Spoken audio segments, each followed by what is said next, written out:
On today's Buckeye Roast, the Heisman odds are shifting, and we'll break down who's rising, who's falling, and where the Buckeyes stand in the race.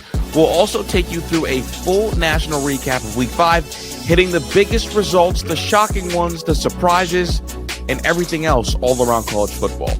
Back in Columbus, we'll talk about the media's war on Ohio State and what's really driving the narrative. And finally, our all-22 defensive takeaways, what the film showed, who stood out, and what it means moving forward. I'm Chris Drew, and this is the Buckeye Roast with Ron and Q right here on Dead Air Sports. Make sure you like and subscribe.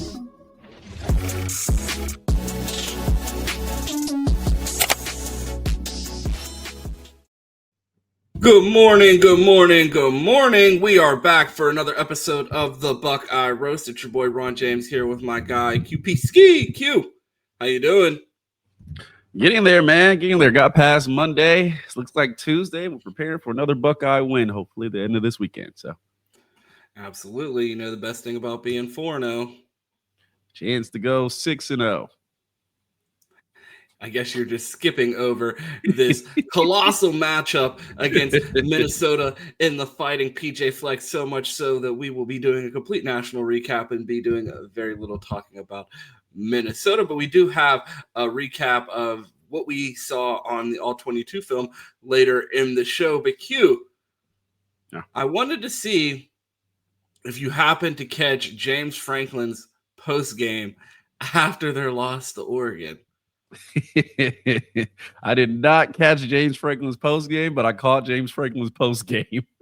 Oh, well, I have it right here for you if you missed it. It was a big game, so of course I lost. The sun did not shine on this dog's ass like I'd hoped. I'm the Black Kirk Ferentz. I'm the Michael Jordan of Lincoln Riley's. My only top 10 wins in the last decade were against Utah and Boise State, so I can only beat Mormons. We play anyone else, and I'm fucked. So I've instructed our AD to only schedule teams with horses as their logo. That was ballsy of Dan Lanning to go for it on 4th and 1 on our 8-yard line. I would have punted. I don't even know why we have whiteouts. This is rural Pennsylvania. It's always a whiteout here. We think North Dakota is too diverse. If I coach against Brian Kelly, it should be called the Mid Bowl. And whoever loses should have to finish their career at Kent State where they belong.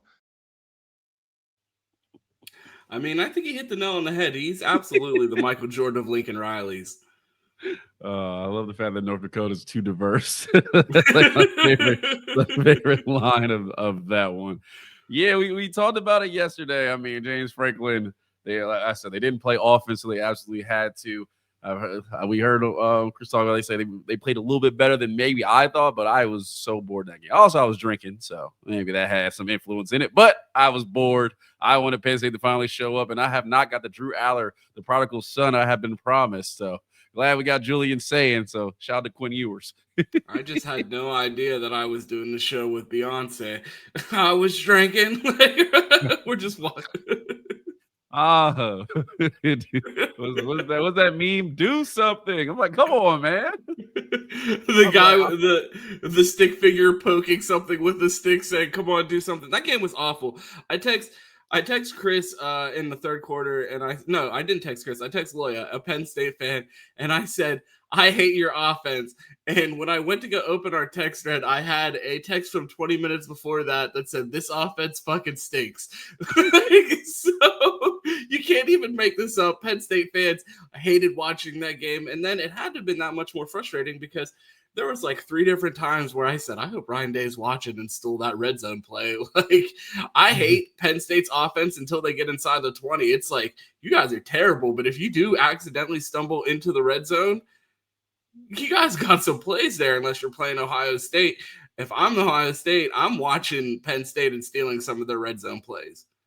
Yeah, I think there's some good ones out there. Definitely Penn State is creative, and sometimes, I mean, I guess when they have the elite tight end, they're more creative. They say, wow, receivers, we don't do that.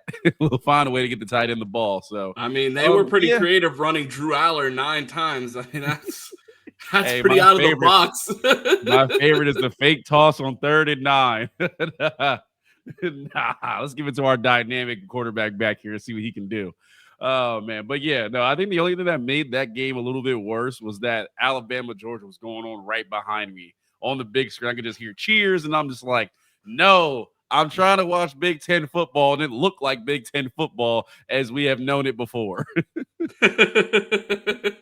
You got to be a Big Ten homer. I feel like I'm that guy on Saturdays as well. Everybody wants to watch other things, and I'm like, got research to do here. Yeah, I almost had to jump in the bush and come out the other side, but I didn't. I stayed strong. We got plenty to talk about, Q, so let's get into it. All right, play the song, man. Let's do it.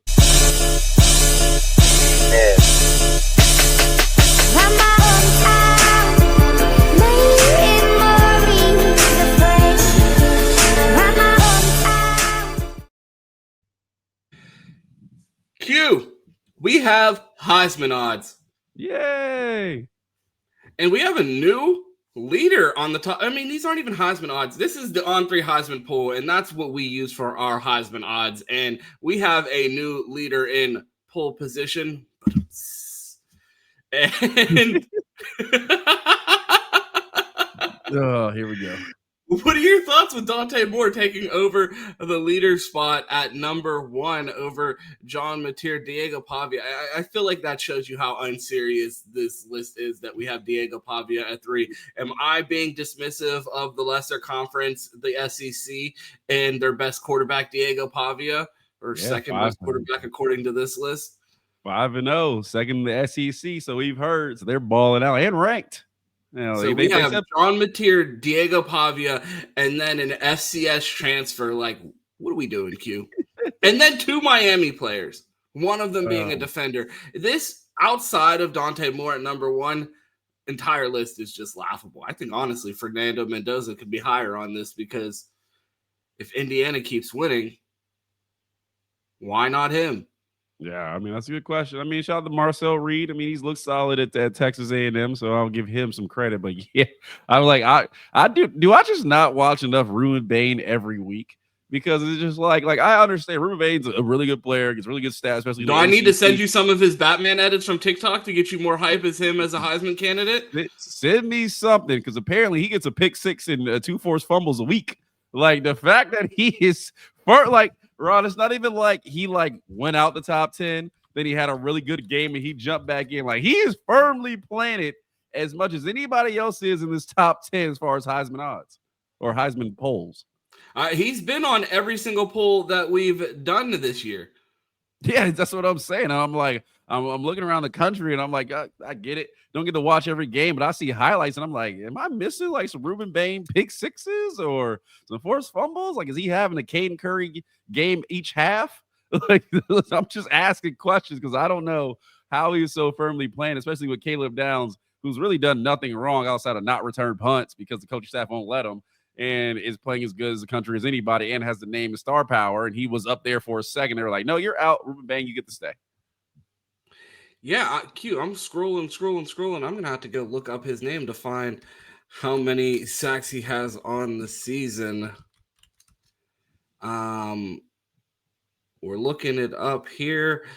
2 sacks. Yeah, I was at 108. And Caden Curry did. Why isn't Caden Curry on this list?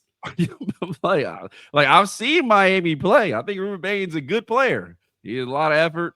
Really good, a lot better than people gave him credit from coming out of high school. But Heisman, like, I don't discredit. Maybe they know something I don't know. I'm waiting. We usually say around here, I'm waiting for the country to tell me what I already know. Well, Speaking of that, because I feel like LeBron with this layup that you just threw me right here, because the country finally, for the first time, put Dante Moore at the top of this list and told Ron something that he already knows. Let's go back into the Wayback machine to January 18th, 2023, when a young Ron James tweeted, 2023 recruiting cycle is slowly coming to an end, so it's only fitting we share the official Ron 3 5-star rankings on behalf of Best Damn Media. And Q, who is that young man in a UCLA uniform at number 1? Aaron Scott. It's not your little brother. Me? It could be you. Yeah, That is the number 1 contender for the Heisman right now, and Dante Moore, 14 touchdowns on the season. And I have been a big believer in Dante Moore since he was in high school. Shame that Michigan let him leave the state. An exceptional talent like that, they had to spin the block. Bryce Underwood owes Dante Moore at least $2 million of that 13 for running up the price after leaving the state. And they're like, we can't let that happen again. But a guy that I think has been very impressive since high school and is finally getting the opportunity to shine, thrown into a bit of a rocky situation at UCLA, started half of the season as a true freshman, goes to Oregon, sits for a year, and now is running the show and running away with the sport right now, it feels like. Yeah, I mean, he got a big-time win on the road against Penn State. I mean, I was impressed, especially because Dante Moore is really seeing, I mean, since he was thrown to the Wolves, his first action. So, I mean, he's got a long way to go. I wonder how long he will stay in college. Does he continue to track up, or will he have another year at Oregon? I wonder. He's playing really well right now, but there's people talking about drafting Drew Allar, no? I mean, there's people talk about drafting anybody. The draft is such a roll of the dice that it's like I get it, but it's also as unserious as it is serious.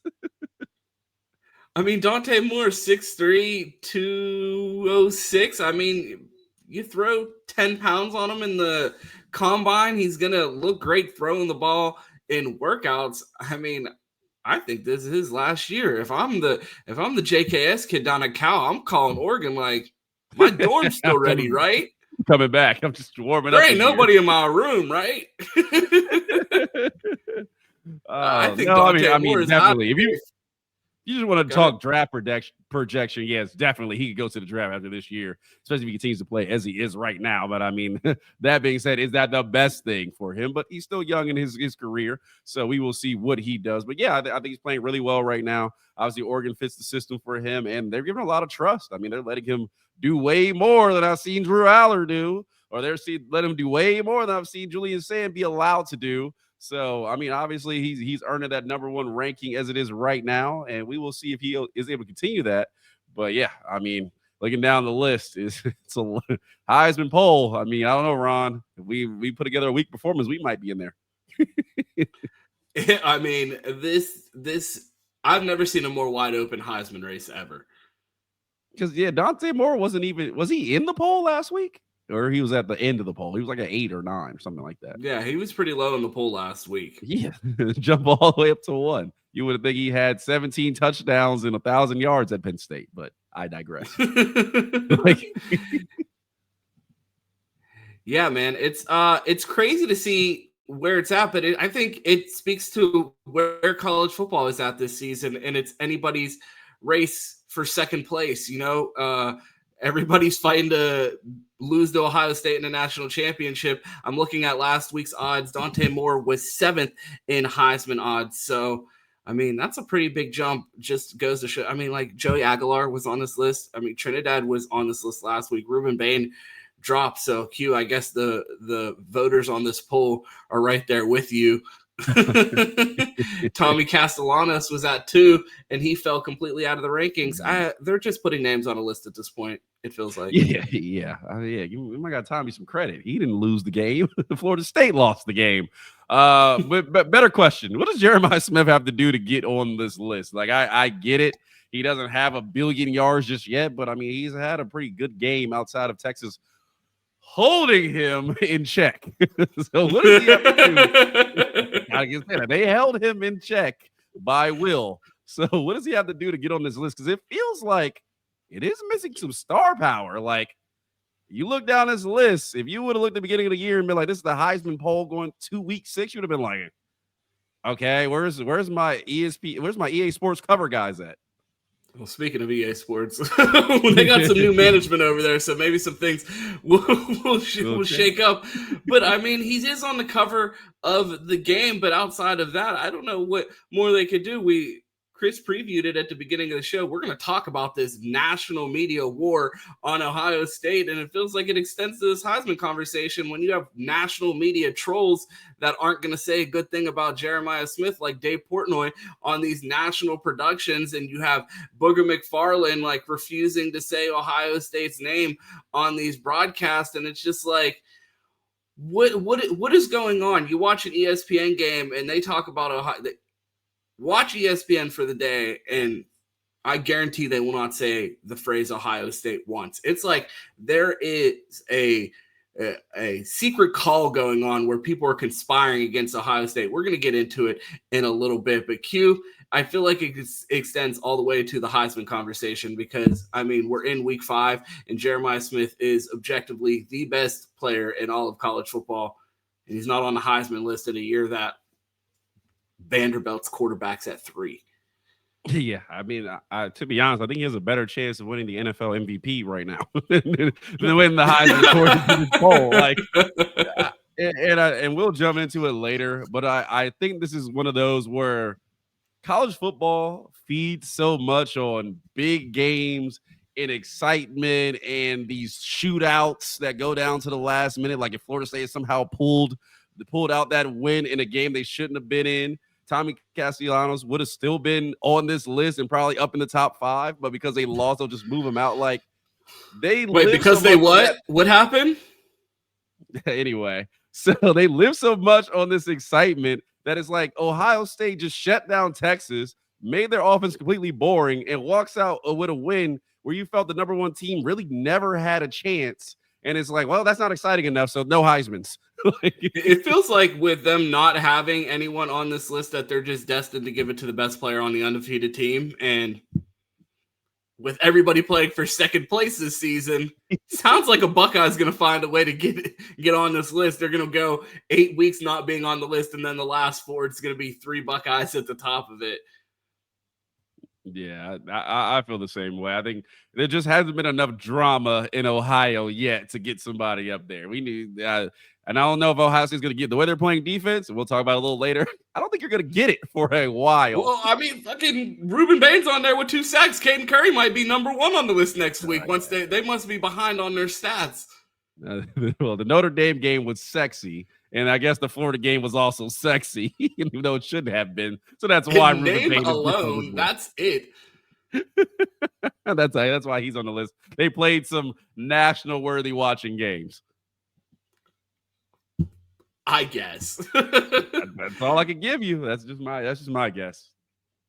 Moving on, if you like what you guys see here at Dead Air Sports, check out the Buckeye Roast Monday through Friday. We are currently experimenting with a new time slot. We appreciate everybody that's hanging out with us here at 10 a.m. We're going to be airing the show at 10 a.m. for the next 2 days and seeing how it goes. Just testing out a few time slots as we attempt to grow the channel.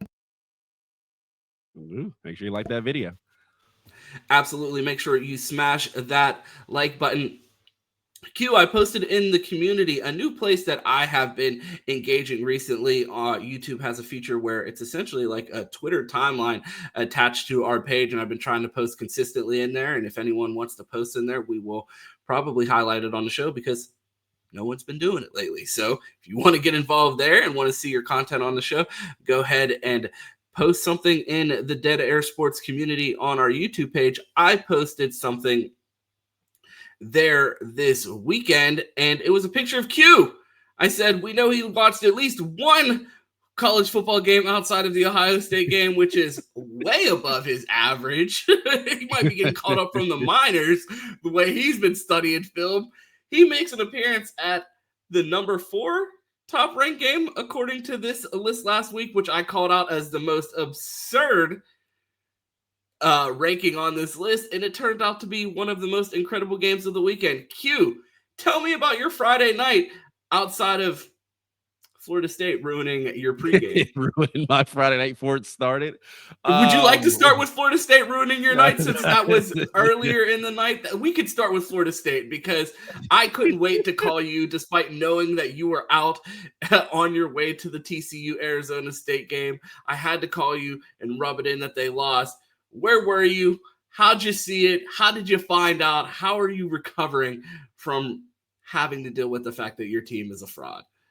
Yeah, so unfortunately, I was not able to watch any highlight. I mean, I guess if you want me to take you through a day in the life of a podcaster, I was running late, so I had to get a facial. Got to keep my skin good, and then I had to meet my boy Gates.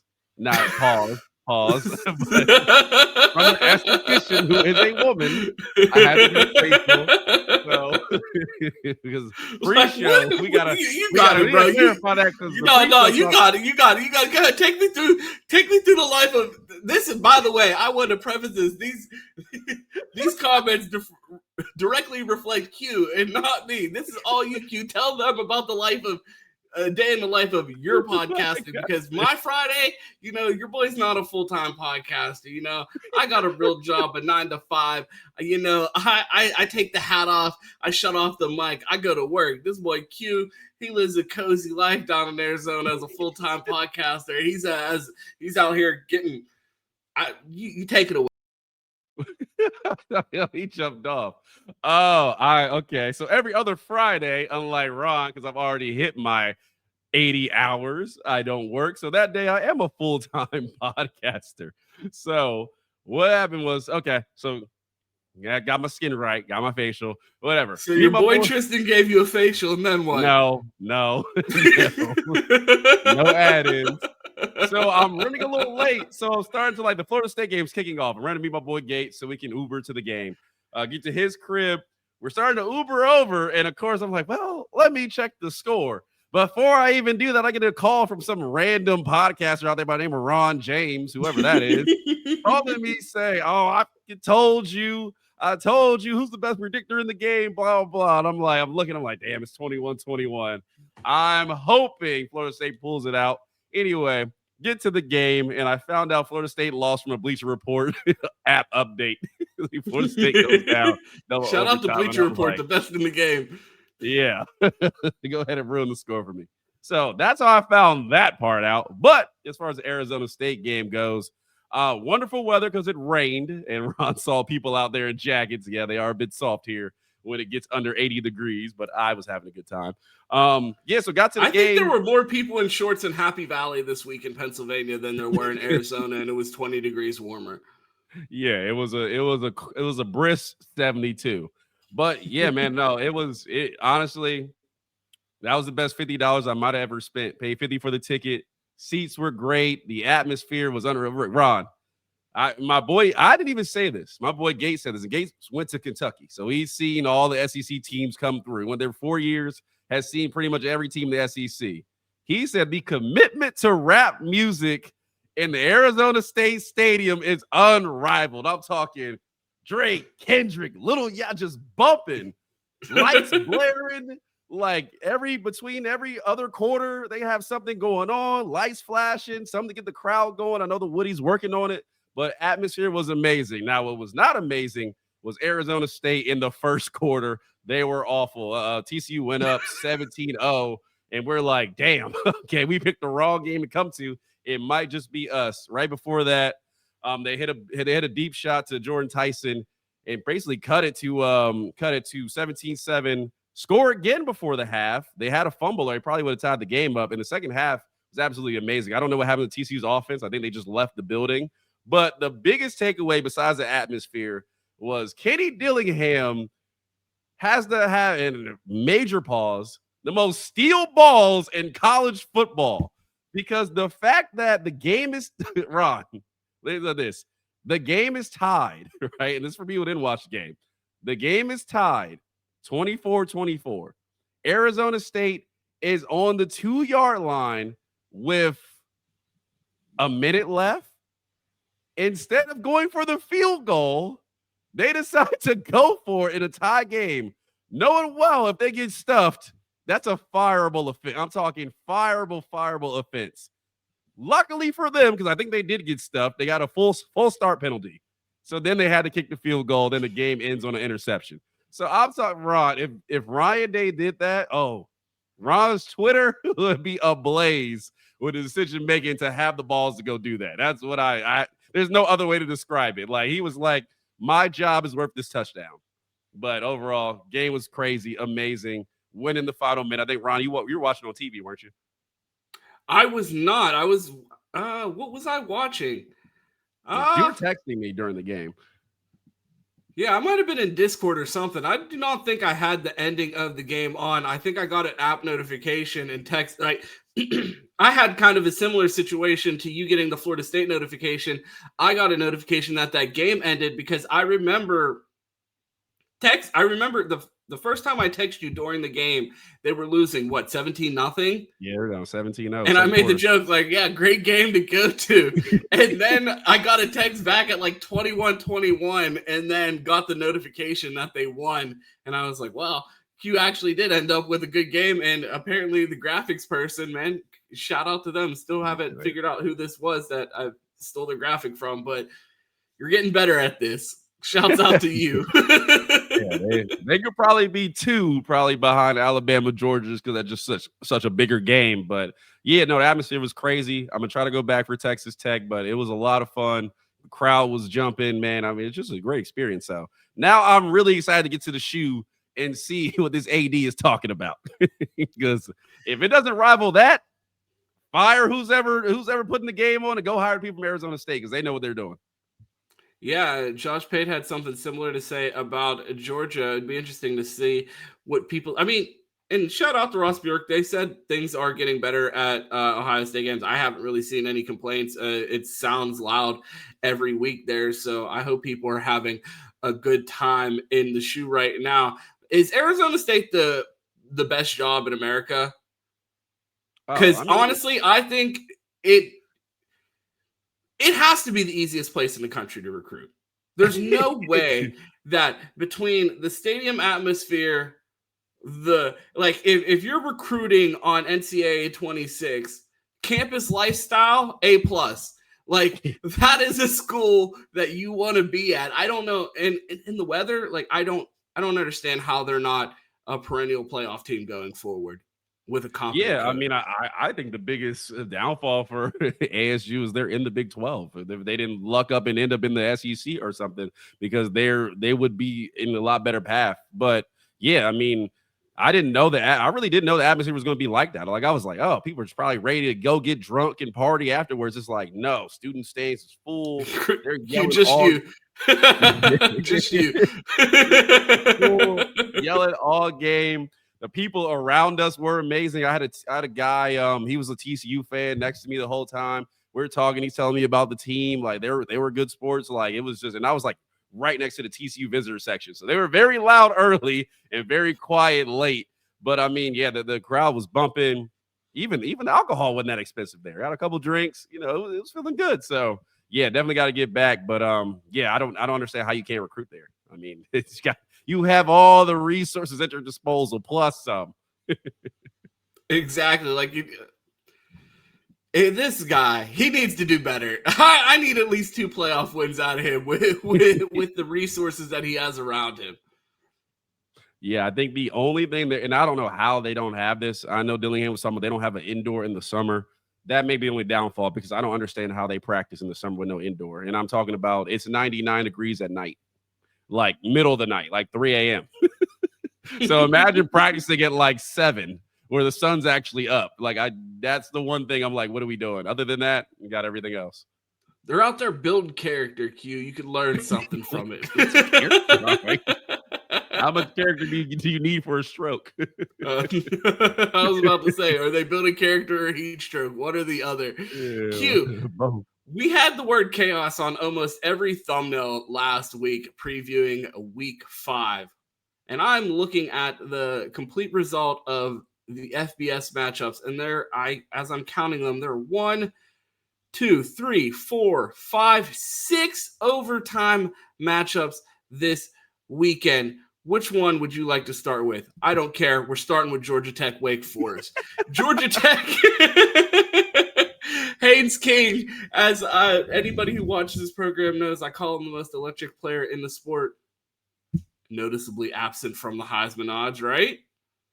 Now you've lost me because every week is a tune-in game for Georgia Tech. we might have to find a new Heisman poll because no Haynes King on this graphic is despicable. They're not on this top 10 games either, but they have a close one against Wake Forest. They get it done 30-29, starting off the A block with a crazy fashion, and then you go right into Tennessee, Mississippi State. And I said this was a real fraud alert game because if Tennessee loses this game, fraud. And Mississippi State, if they go out there and get their doors blown off, fraud. It was a close game. I'm going to go with Mississippi State better than I thought. Tennessee, fraud. Yeah, I agree with you. I've been notably high on Tennessee State since the Georgia game. I mean, it's Tennessee since the Georgia game. State. I'm very high on Tennessee State as well, but that's a deep cut. I thought Tennessee should have won that Georgia game, and after this weekend, they probably should have won that Georgia game, but should have won that one. Obviously, didn't get it done. Yeah, you called it. I was like, I think Tennessee will go down there and be all right, but you talked about that SEC lore. Things got weird when you go to Mississippi State, apparently, and Tennessee caught all of that. So get out of there with a win, luckily. But yeah, I move them a little more into the fraud alert. Yeah, they're not frauds, but they're in the middle of the spectrum between not fraud and fraud. Yeah, they're definitely on fraud watch though going forward for the rest of the season. I don't think they're fine. They're fraud probation, I guess we should say. Looking at some of these other games, we talked about this Illinois USC game potentially being a bounce back opportunity for the Illini. Brett Bielema and Illinois go in there and get the win. Were you surprised that Illinois found a way to upset USC? Was this an upset? Because at this point with Lincoln Riley, bro, you're going to have to go to the Big 12 because you ran away from Oklahoma because they were about to go to the SEC, and you run to the Pac-12 thinking that you were going to be able to play sissy ball out there out west, and now you have to play trenches football in the Big 10, and you're just not cut out for it. Here's my thing, Q. I was thinking about this the other day, and we talk all the time about how as many crazy things that have been said about Ryan Day, the disrespect that we've seen. We've watched Sharon Moore shoot arrows across the field at him. Nothing has been more disrespectful than them spending 3 years comparing Ryan Day to Lincoln Riley, because all you hear is three Heismans. Well, look at Ryan Day's resume now in comparison to Lincoln Riley. The three Heisman thing should be an indictment at this point because Ryan Day has a national championship and no Heisman. You've had three Heisman quarterbacks and no national championships. I don't think that's a flex anymore. I mean, you have to be looking at Lincoln Riley like, how have you had all these Heisman winning quarterbacks and not able to win a championship? At what point do we just accept this guy is not – he's not a head coach. Like, he's not a coach that's going to be able to win at the highest level because he doesn't play defense at a high enough caliber to win championships. Yeah, I mean, you can go further to no national championships. He doesn't even have a playoff win. He's never won a single game in the playoffs. He came close one time with Baker Mayfield, who we know how he is. So, I mean, that was a really good team. I remember that game against Clemson. That was the closest he came, and Clemson beat him out. But outside of that game, have they been close? Have they been in a competitive playoff game other than that one? I don't think so. And USC, you're in California. We talked about Arizona State. How hard is it to recruit to USC? Like, the glam of the 2000s. Everybody remembers Reggie Bush and what those boys did, and Pete Carroll, what they did there. Like, kids in California have to be dying for USC to be good and not have to go all the way to Tuscaloosa, Alabama, across the country just to play some good football, or go up to Oregon, which has probably even less stuff there. So it's like, come on, man. Like, it's USC. Like, let's be for real. And they're just not going to play defense. And I thought Illinois would win this game. And I said, if USC found a way to get it done, maybe they were for real. Now, they're middle of the pack, and that's just where they're going to be in the Big Ten. I cried for USC to come to the Big Ten and said, can somebody rival Ohio State? My fault, Oregon. My fault, LG. I should have been talking about y'all the whole time. Let me float a theory about why USC will never rise to prominence again. Why? It's too soft of a life out there.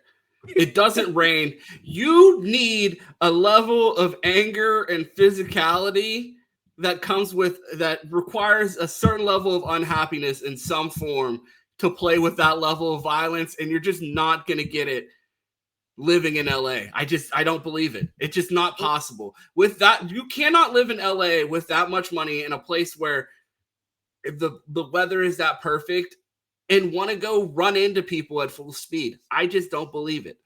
Well, see, Ron, I do believe at it. 18 years old too.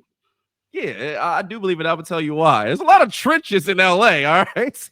We talk about recruiting Ohio locally. Go recruit LA locally. You're gonna find some guys who might be But no. That's my thing. They're in the trenches, and that's the thing. You could take a kid and recruit them to LA or to USC from the trenches. You put them next to palm trees and give them $2 million and put them in a penthouse. You're not going to want to run into people every day. Like when you're living the Josh Rosen lifestyle and you got a hot tub in your living room, you don't want to wake up and go lift. There's 3 girls in your bed. Why? I'm not trying to go to practice. Like, what are you talking about? Like, it might just be too soft of a lifestyle. Like, is it too Hollywood to range the trenches necessary to compete in the Big Ten? I'm just saying, Ron, I've never been to LA. I haven't seen the hood, but every hood movie I watch, there's palm trees in the hood. All right. It just has to be some gunfire next to it. But Q, they're not in Compton with $9 million NIL deals. That's what I'm saying. With the money that comes with playing for USC, and then you put it in that environment, I think you might be breeding a soft defense. I mean, whatever has happened, they haven't been able to figure it out since 2005, 2006. I don't even remember the last. It's been so long. I don't remember the last time USC was even good. Like that'll tell you something. So it's been a long time. So I figured that there has to be some way to find out how to get defense out there. But maybe they should have hired Jim Knowles. A decent defensive performance would have got them at least the win against Illinois. Sam Darnold last time they were good, right? I don't even remember how good Sam Darnold's team. It's been so long, bro. I don't remember USC really almost being good, and I grew up with them as the best team in college football. Yeah, they ended up with. I'm trying to find that record. They won the Cotton Bowl that year. 11-3, 9-1 in 2016 as a starter. He's decent. 20-4. As a starter at USC, but I mean, you're losing 3 games in the Pac-12. Like, to who? Who are you losing 3 games to? I'll give you one. I'll give you Oregon. They've been good for a while. Who else are you losing games to a year? Yeah, I'm at a loss there. Arizona You're right. State, apparently, they lost one there. So. Man, yeah, I can't answer your question. I don't know why USC isn't good. I don't know what's going to take. I mean, I feel like they're sitting on a gold mine there. Maybe Arizona State's just a better job these days, but they found a way to get it done. They found a way to be good. I can't believe USC can't at least find a way to be in the top 4 of the Big Ten. Really? The top 4? It's not a lot to ask. Apparently it is. You just said they've been terrible for 2 decades at this point now, and then you're like, be good in the best conference. I mean, bro, why is Indiana what I thought USC was going to be a couple years ago? Come on, man. Because they got a fucking PSAC legend coach, and that's why. They need to go hire Slippery Rock's coach if they want to be great. Fair enough. They do got that. Speaking of Slippery Rock, it was this past weekend. I'm been getting heckled via text message that I haven't brought it up on the show. It was the Best Damn Media Bowl last weekend. My alma mater played Cam's alma mater for homecoming. We lost by a touchdown, but I said, Cam, you're going to have to wear this one. Our starting quarterback's from Massillon. So, I mean, he's an Ohio football product, so really it's his fault we lost. Yeah, fair enough. Not the player, Cam. It happens, man. It happens. Y'all get them next year, every year. Yo, we got to go to that game. That's when we got to put on the list. We actually got to go to that game and cover it like it's the biggest game in the country that week. That don't ever let us get on because that'll be my Street dying wish interviews. for game day. Can we take game day to Slippery Rock? Do you remember? Okay, this was like the greatest show ESPN ever had. Do you remember that show where it was like whatever the biggest game was that week? They would just go there and tailgate and check out the local bars and eat food and go watch the video. Bro, it was my dream as a child was to grow up and work on that show. Like, be a host. All they did was go to the biggest game, get all the lore of the local restaurants, go see the history, and go to the biggest game that week and have a great time. And then go party after. I've literally seen them party on tape after the game. So ESPN, y'all need to bring that back, and me and Ron will do it week to week. Absolutely. Q, you said while you were watching one of the games that Alabama, Georgia was on behind you. How much of that game did you get to watch this week? The replays. I've seen some highlights. I haven't got to watch much yet because we had to obviously watch Ohio State all 22. But I mean, it firmly still stands. I mean, Alabama and when did Georgia had to come back sometime in that game? I remember Alabama just dominating. And Georgia, they were up 17-3? Yes, they were up 17-3. Georgia came back at some point, but again, Caden DeBoer, we know he's a good coach, but god damn it, man, he's not Nick Saban. Kirby got to find a way to beat Alabama at some point. At some point, he does. And at some point, we've gotten so much criticism about Ryan Day in Michigan. I mean, Michigan has been better than Alabama, barring the last few years. So does Kirby have an Alabama problem? He most definitely does. Does he? I mean, he absolutely does, and it's not even up for debate. Yeah, he has the win over talked about. I mean, I guess unless they're playing in a national championship, it's just cooked. And I think there should absolutely be more criticism. And if Ryan Day gets this back-to-back national championship, nobody better ever say another bad word about my coach, including myself, because apparently Kirby can do absolutely no wrong because he's won 2 national championships. And it just feels like we're playing by a different set of rules with the Buckeyes. Ty Simpson had a couple impressive throws, but this Alabama team can't run the ball despite having, unless Caden Proctor moves to running back and wide receiver. Jam Miller, they let Justice Haynes they let Justice Haynes leave and go to Michigan, and Alabama fans tried to convince me that, like, Justice Haynes is soft. He tiptoes through the hole, and I'm like, I don't know what Jam Miller's doing, but 16 carries for 46 yards and 2.9 yards while Justice Haynes is literally running through the best conference in America. I think Alabama messed up there. I don't see that. When I look around college football, Q, I just don't see a team that concerns me because Caden DeBoer, he can dial up whatever the fuck he wants. He's not out scheming Matt Patricia when they can't run the ball against a light front. Like, we literally me and Q talk about, we're going to start doing behind the scenes where you get to watch the pre-show, and Q and I sat and watched Zach's all 22 film breakdown of the defense, which we're going to get into a little bit later. And one of the things that we saw out there, people were blanketed. If you think that you're going to come play Ohio State and not run the ball, good luck. Yeah. And the thing is, again, that Ohio State D line is really, really good. I hate to tell you, they are really, really good, especially with the linebacker crew that we have. So, yeah, they're gonna have to find a way to do that. I am not all the way in on Alabama. And again, they have had Georgia's number, so we'll see if they can roll through. But I think they were playing really well. And again, we looked at it last week with the top 10. I mean, Alabama was the one team where I'm like, all right, well, let's see what they are in a few weeks. It's a big win against Georgia, especially at Georgia. Let's see what they are in a few weeks. But that's maybe the one team I have a little concern. But you're right. They can't run against Georgia for more than 50 yards. Good luck against Matt P. Absolutely. Good luck, and I dare you to try it. Q, I wanted to pivot a little bit because I called you after the game or the day after the game, and I said, well, I'm glad that we had a tough matchup like that because I hate playing the role of sunshine pumper, but I'm true to my word.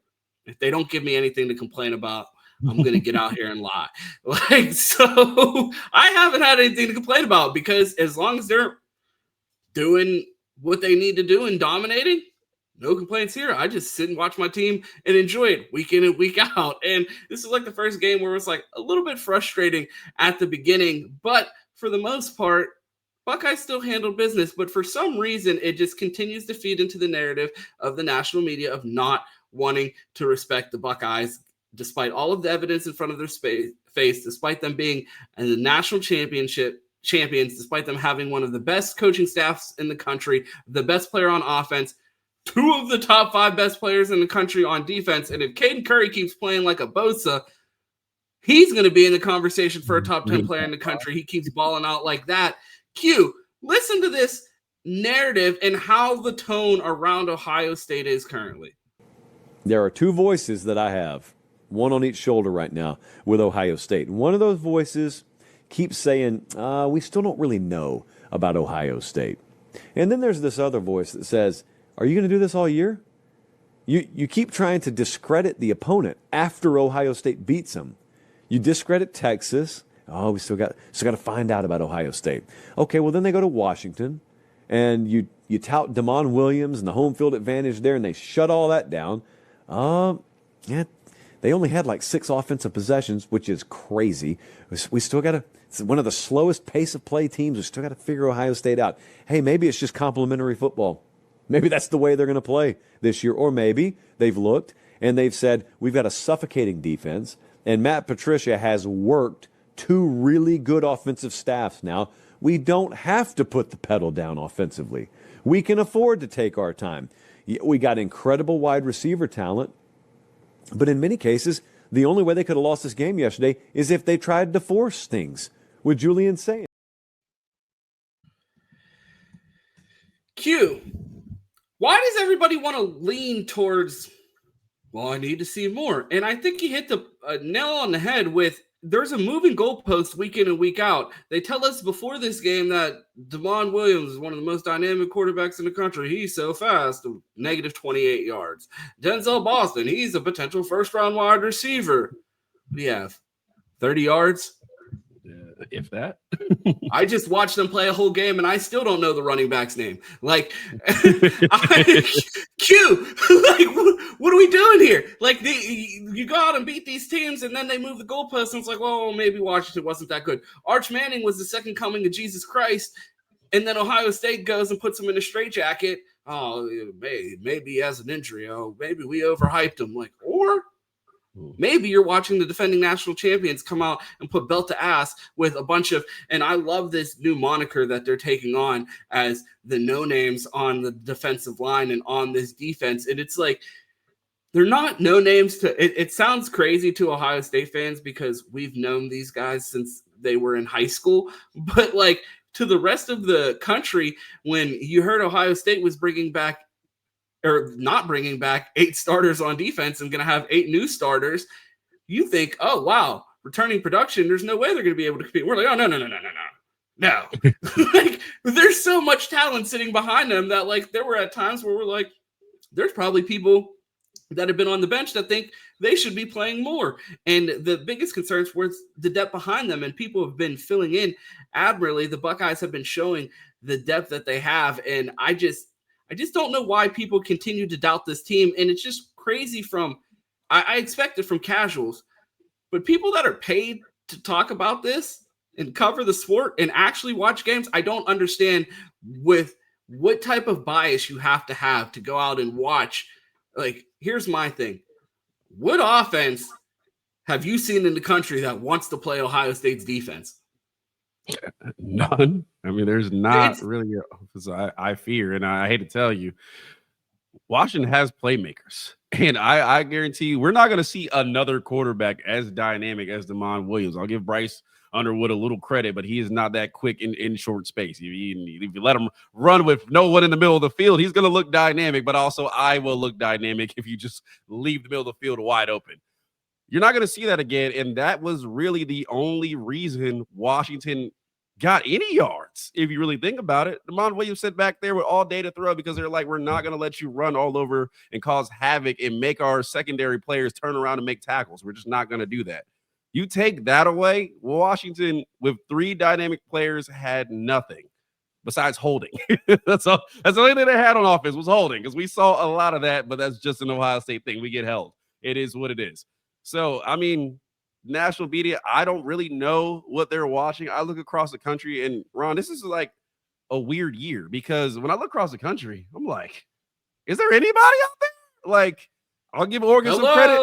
They won at Penn State, and I feel like a game against Oregon will just be tough, just because it just has been. Besides last year in the playoffs, that was a little bit different, but that was also a buzzsaw. So we'll see again when we see them in the Big Ten championship, because I believe that will be who the teams are. But outside of that, not afraid to play Georgia, not afraid to play Bama, LSU.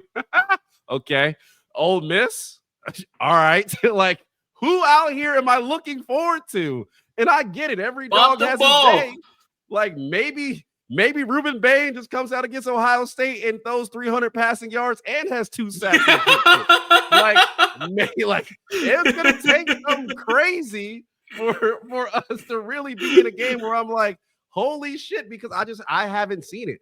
And I think, and I talked about it a little bit earlier, Ohio State is just that NFL model where these games aren't fun because they're dominating so much that it's just like, what are we going to talk about? Like, what are we going to say? So, I mean, that's where it is right now. I don't know why the national media is down against Ohio State. They made the claim for LSU. How'd that work out for them? They talked about Texas in the preseason. How did that work out for them? This Ohio State team, and better than I expected, to be honest. They've just been good. So, I don't know why they're not giving them credit. I got 2 runs. Yeah, that was that was so funny. I closed myself so I could come back and laugh twice. I don't know what the hell happened there. My entire browser just crashed, and then I just came back in under. I don't even know what the hell just happened. Honestly. That was seamless. I just finished talking, but I know. For me, like I said, it just feels like an NFL team. It's just so boring to watch Ohio State suffocate teams that you don't want to talk about it. So nobody wants to, and that's how they demean them, because teams won in a shootout. I guess it was more fun to watch. Well, that was a perfect segue, Q, because Tony Gerdeman had a tweet today that said the Buckeyes are averaging just over 9 possessions a game this season. In 2018, they averaged just under 7 per first half. Last year's new clock rules, the NCAA is implementing in new helmet comms because of cheating. He didn't say that, I did. And OSU's 16-game approach has really changed their game, and it's worked. I quote tweeted that and said, over the past 3 years, Ryan Day has consistently explained in his press conferences how the evolving landscape of college football has changed his approach to every facet of the Ohio State operation. Teams are still trying to build programs while Ryan Day is running an NFL organization. Well said. It looks like an NFL team out there in most of the plays when we watched it on the All-22 film. Q, it was a busy day on the timeline yesterday, and I don't know, again, playing into this war on Ohio State narrative, these college football dweebs get out here, and they're out here doing math on the weekends. Like, come on now, it's the weekend. Watch some ball and just enjoy it. Ignore my 5% phone battery from this screenshot. They come out here and say, let me remove this banner. OSU fans are all over us in our recap for our questioning if Sayin is limited on the deep ball.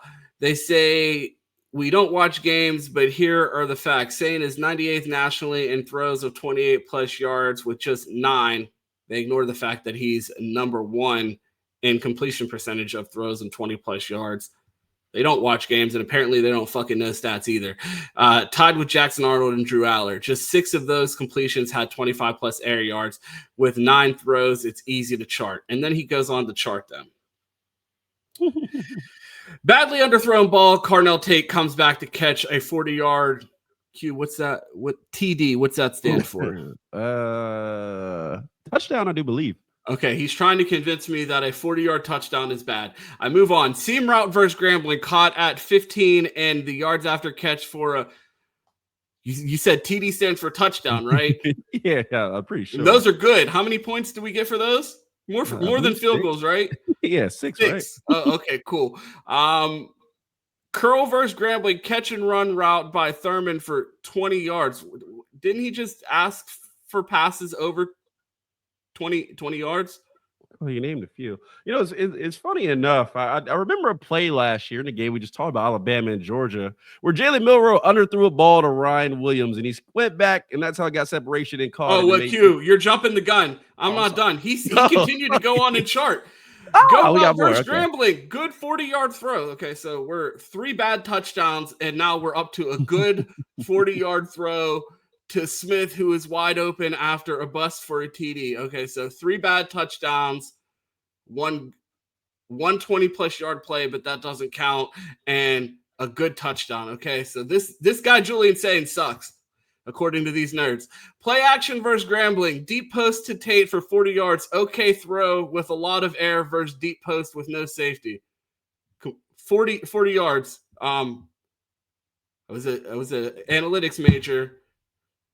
That's double than 20, right? Ron, how tall is Carnell Tate? 6'3".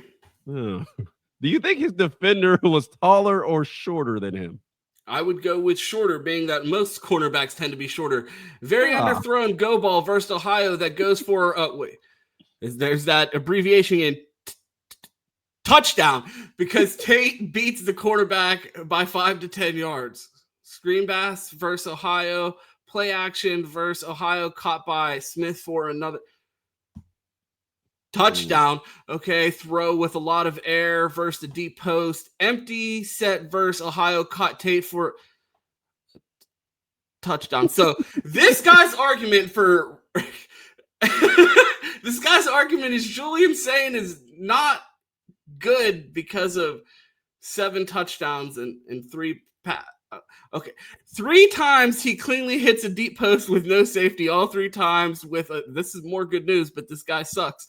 Twice he scores on go routes with too much air to Tate. Once he's big on this air situation. Too much air to Tate. I'm lost myself on this. Once because Tate makes a circus catch. Once because Tate beats his man so badly. His best throw is 40-yard go route on a rope to Jeremiah Smith. So now we have another one of those 20-yard throws that he doesn't make twice as much, and it was on a rope. I really don't see how the above proves it's ridiculous. Someone send him a clip from this. I really don't see how the above proves it's ridiculous to say Sayin may have a limited deep ball. 7 touchdowns would argue again. I digress. If anything, it's the opposite. Sayin is yet to hit a single 20-plus yard seam route, so he's mad of the type of 20-plus yard passes he's completing. Or complete any boundary throws deep versus coverage. Most of his balls have, quote, too much air. It's fair to call this a concern. Now, Q, this has 171 likes. I'm going to read you a tweet with 197 likes from a guy named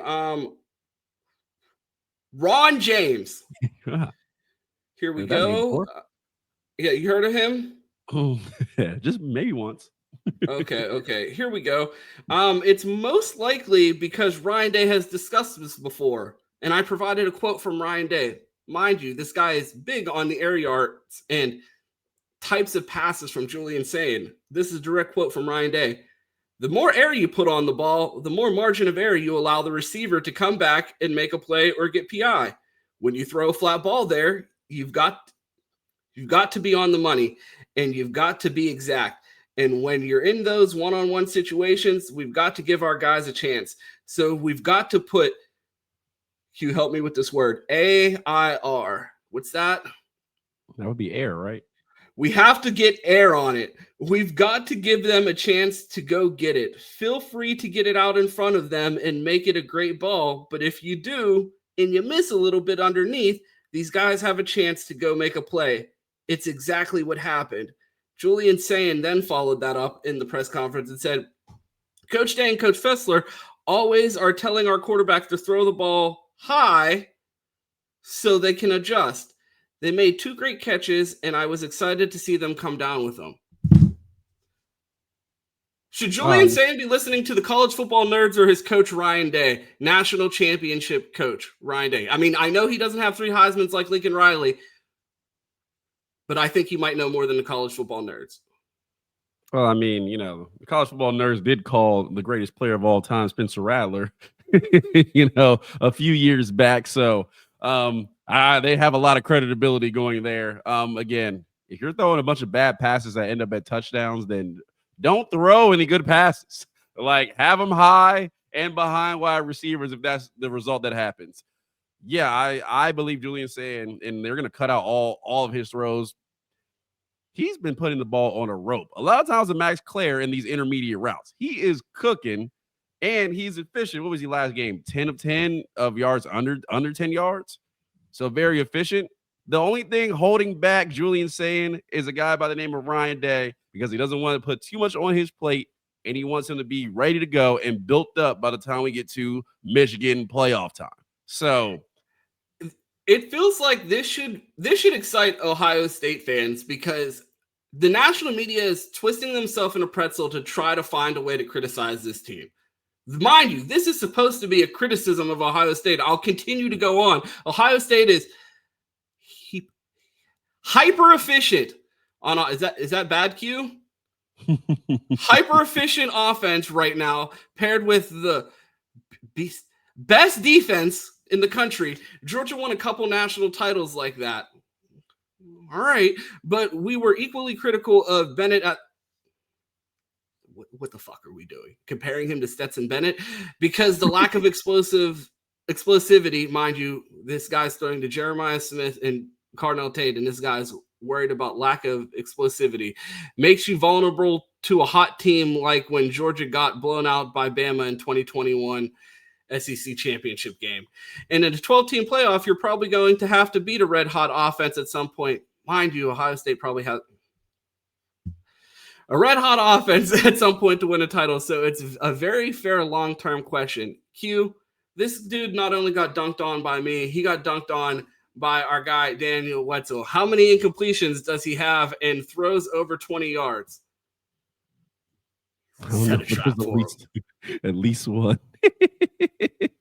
Now, Q, let's go back to his original tweet.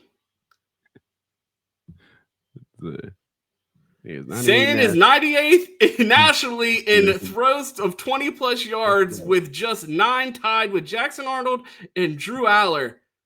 With just 9 throws, it's easy to chart. Now, let's go back. I don't know, but it's at least one. He didn't even watch this video because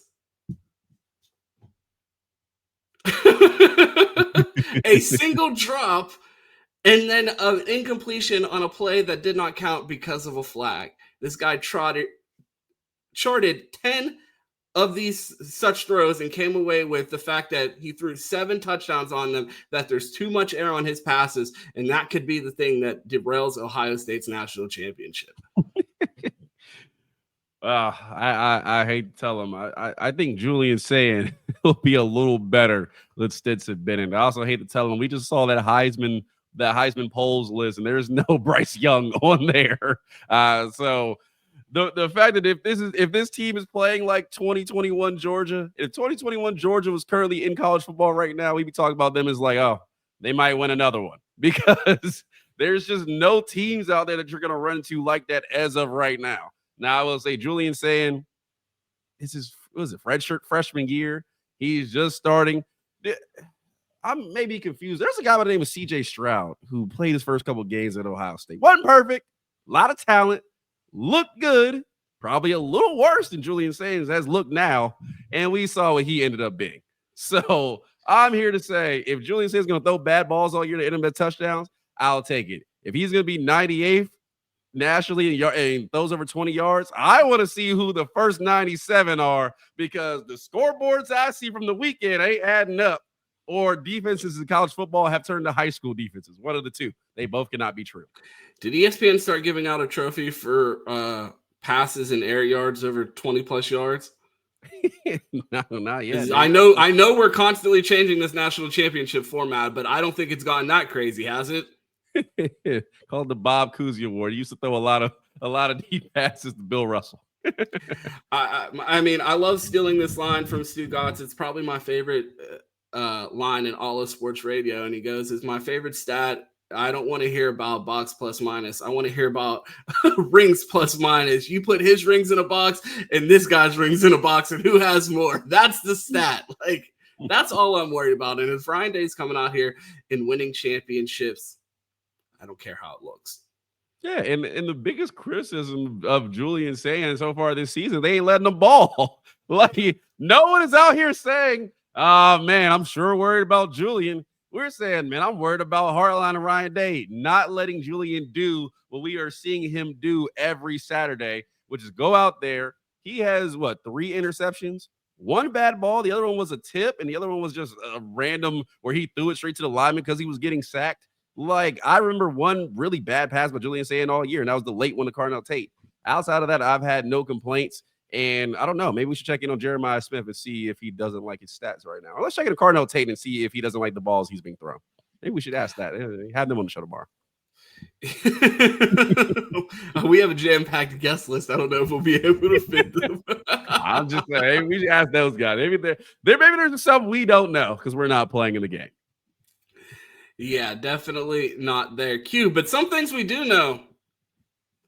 Ohio State has some absolute dogs on defense. We took the time to watch the All-22 recap before we started the show today. It was a fun rewatch. That was one of the first times we watched film together, and feel like we came away with a lot of the same takes. It felt like we were watching a Caden Curry highlight tape. I asked you the question. I paused the game in the third quarter, and I said, Q, when is the last time we watched a defender wreck a game like this? And it just felt like every play Caden Curry was involved in, whether he was lined up at nose tackle, on the edge, running out into the flats, in coverage, he did everything. It's honestly the amount of different things that they expected him to do. He was moving around like the way they expected Jack Sawyer to do after they packed all that weight on him and told him he was going to play a traditional defensive end. And was like, you know what? Actually, Jack, like you're going to go play Jack. And we saw how that worked out. Caden Curry is like, I don't know what it is, but he can play whatever position they put him at, whether he's on the edge, whether he's out in coverage. It never feels like he is undersized, under strength, lacking the foot speed for whatever he's asked to do. And he's just been a complete disruptor. And I said to Chris Drew on the postgame show, I was like, I don't want to say it. And he's like, I'm going to say it. Looks like a Bosa. I go on the timeline. Michael Thomas has a tweet. He looks like a Bosa. Q, I have to ask the question. Do we have a third Bosa brother on our hands? I mean, he's no Reuben Bain, according to the Heisman poll. Yeah, I mean, it had twice as many sacks, but if we got a Reuben Bain, I'm happy because that dude's in the Heisman poll every week. Caden Curry, I think we talked about this even before. Absolute monster. I mean, the way he's all over Philly. You asked that question, I'm like, Chase Young? Last guy on the defensive line, we talk like that?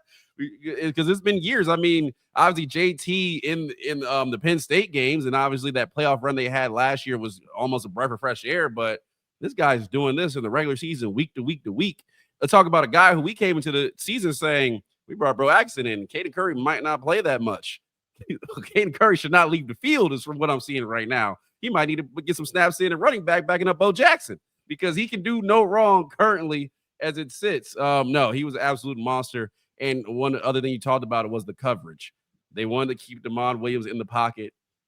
Ron, he might have had 10 seconds of time back there for some of these plays while Caden Curry was running him down, and still no one was open. I said I don't think I've seen. I might have missed a few plays, but I looked up to Q and said at one point, I don't think I've seen an open guy on this film the entire time. Every time he's just standing back in the pocket, looking at complete blanket coverage. It is complete seatbelt society every time we watch this All-22 film. And that's why I'm so confident about this defense going forward, just because I don't see a team in the country balanced enough to tackle this Ohio State defense and challenge them in the ways that they would need to be challenged. I think Ohio State's offense would have to do, and I think that might be some of the reason you're seeing the conservative approach from Ryan Day, because with as good as Ohio State's defense is, our offense is going to have to do something to put another team in the game, whether that's give them awful field position. You even heard Ryan Day say in his press conference, you don't even need to score every possession anymore. And I think that is the full NFL mentality of he is out there playing to win the game. We were playing the field position game. Someone said, I didn't think that Brian Hartline would get up into the press box and turn into Jim Tressel. And he's like, we're playing a lot of Jim Tressel ball out here. But the Buckeyes are really just trying to win. And with how good this defense is, if you're able to not give them the ball and smother them and limit the amount of possessions and execute in the red zone for the most part and play the field position game, I don't see a team that's going to be able to capitalize and score enough points to beat this Ohio State team. And then you're watching back this film and you listen to the way people were talking about Ohio State's defense preseason. You would have thought it was going to be Caleb Downs out there with only one other person, and that's Davison Igbinosun holding on to someone the entire game. And he's been fantastic the entire season. And then you're watching this all-22 film, and it's like, Caleb Downs is the best player in the country on defense, and Caden Curry's jumping off the screen the entire watch. Arvell Reese is jumping off the screen the entire watch. Then Sonny Styles will lay a hit stick randomly and remind you that, oh, I'm going to be a day 1, day 2 NFL pick. Caden McDonald absolutely wrecking games. You see the depth flash on the defensive line with guys like Will Smith Jr. come in and have good reps. And the thing with these guys that when you're watching this all 22, you see why some of them don't start and some of them have limited reps, but you see why they're at Ohio State.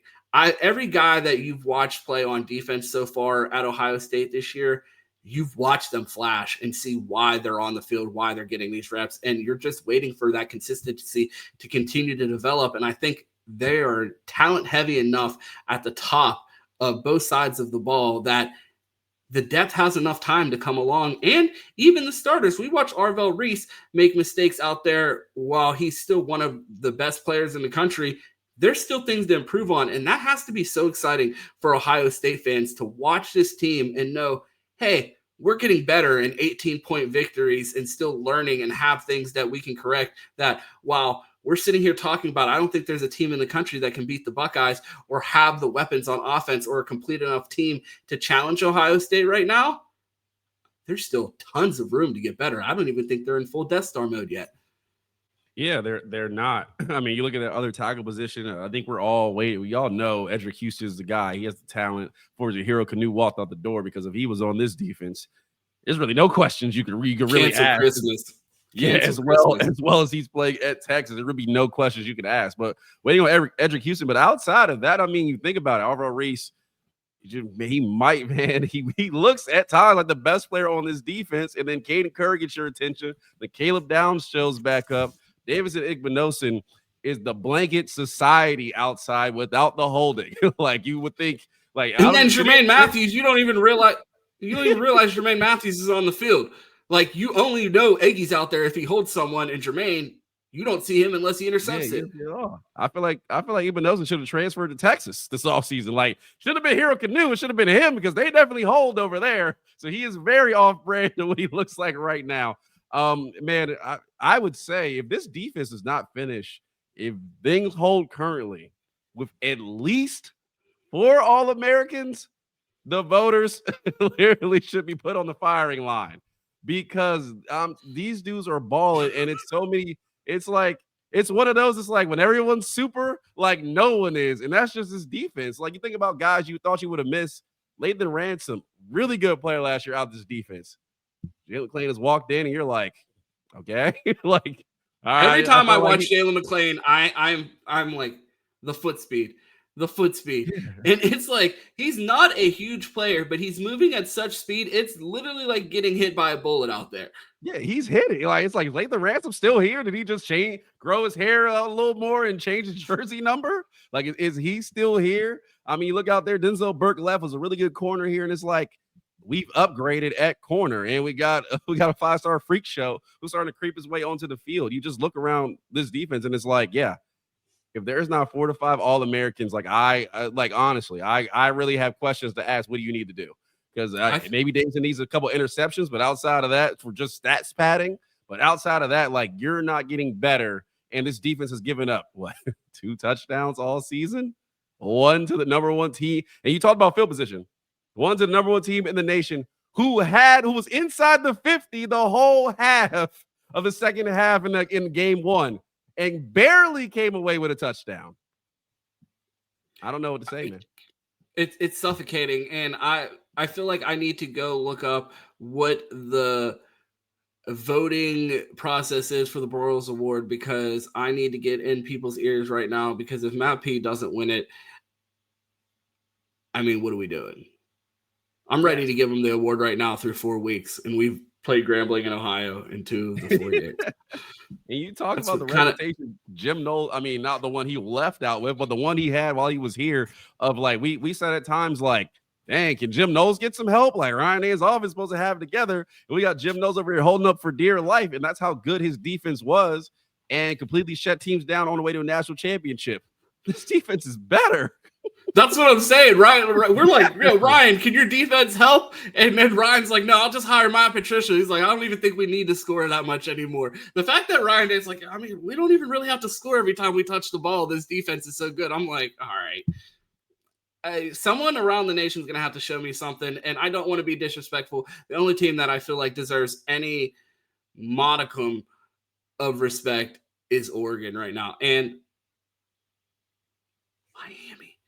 But I just, it's been so long since I believed in them, so I have a tough time giving them the respect. But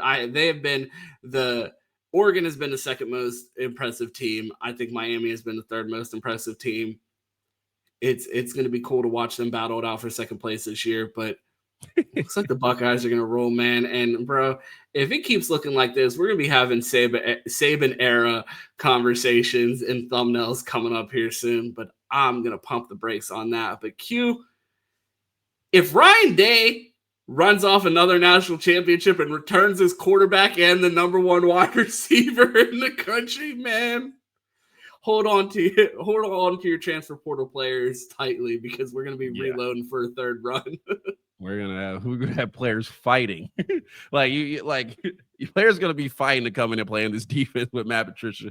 Players are gonna be fighting to play on this offense with the way Ryan Day has the ball rolling. Man, yeah, again, it's hard to pick who comes on the graphic. I mean, even Kenyatta Jackson. We talked about him, been underwhelming through 3 games.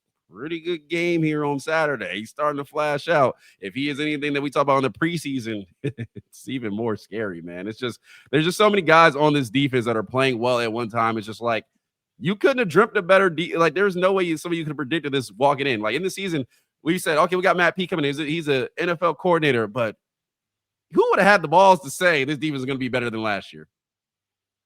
Like, really? Like, you really think about it? Jim Knowles hater. We lost a lot. Good luck with that. Oh, we're not even just a little bit better. It looks miles better. I said this to Cam yesterday. He was talking about like just different concerns around the team, and I'm like, I have none. I think this team's better than last year. Like, I really do. I think this team is better. Like, we have things to figure out, but like, doing this for a couple years, I remember watching these exact same film games through week 1 through 4 and seeing the exact same issues that they found ways to correct with a lot of the same people. Like, I have no concerns about this team. Like, I said something to Cam the other day. I was like, it would be one thing that if we watched people in the Ryan Day era recently stagnate, and like, at some programs where guys come back and they're just like, what happened to that guy? He's just like not better. It's Ohio State. You come back and you're not better. There's a freshman that is better than you, so you won't play. So, like, that shit just doesn't happen. And I said to him, I'm like, do you remember what Sonny looked like on film through the first 4 games of the year, and then what Sonny looked like in the college football playoffs last year? I want you to hold that level of perspective while you're looking at this Ohio State team right now and the potential that this entire team has, not just individually to progress, but also as a unit. We watched that offensive line come together through 90 iterations through injuries. Like, what would that offensive line look like if no one got hurt and they would have had a whole season to gel? If the Buckeyes are able to stay healthy, this team is going to look like hell on wheels by the end of the season. Yeah. Is that a saying, or did I just make that up? No, definitely a saying. I've heard it before. Okay. I didn't want credit for it. I'm like, did I get that wrong, or is that an actual saying? No, I've never heard it used with a football team in the recent history, but it's definitely a saying. Yeah, I mean, you just look at the amount of young guys who can get so much better. And Jalen McClain, Edric Houston, Arvell Reese is only supposed to be in his second year of college. And you can see the spots where he can get better. This is really Jermaine Matthews' first time getting playing time, even though we've known where Jermaine has been for a couple years. And you saw how much Iggy got better last season. It's just you look around and a lot of players can get a lot better. And it's just scary. It's scary for any offense lining up. And we talked about Miami, talked about Oregon. Again, unless Reuben Bain goes for 400 yards and 5 TDs playing quarterback, I love to see it. Absolutely. I want to see this Buckeye team go out there and repeat and take college football by storm. It feels like now that NIL is legal, and it's just funny that like people in the South are just like, we're just better at this than y'all. It's like, no, you're just cheating and we're building hospitals while you're stealing from hospitals. But I digress, Q. We're in the middle of a potential national championship run, and the Buckeyes are 4-0. We are an hour and 20 minutes into this episode in a new time slot. I hope everybody enjoys this. I'm going to be real disappointed. I had a lot of fun recording today's episode if people don't find this one, but we hope it finds it. I hope you find it. And if you're here, you're clearly watching. So Q, let the people know where they can find you if they need to find the next episode. Well, while you're here, make sure you like that video. Hit that sub button if you haven't. Again, we are here Monday through Friday, 10 a.m. for the next 2 days past this one. So you found us this time. You should be able to find us the next couple times. And also tell a friend if they're like, hey, it's 8 a.m. Where's the show? We're at 10 right now. So see how that goes. Make sure you like the video. City Boy Quentin on Twitter. Flying Johnson on Instagram. Ron, where can they find you at? You can find me right here on Dead Air Sports Monday through Friday for the Buckeye Roast right here with my guy Kupiski. You can catch me in the Bleacher Report app with Chris Drew post games immediately after the games for an instant reaction all season. And you can catch me on Twitter. That is at 2Ts. It's 2_TEES. Our outro video got flagged for copyright, so your boy got to get in the lab and edit something to some new music, or like I did for our intro, use one of my friend's music because I can get the copyright cleared. We're just back to the song as the outro, but we appreciate everybody tuning in, and you guys know how this thing ends. It's always go Bucks, and of course, OH. I am.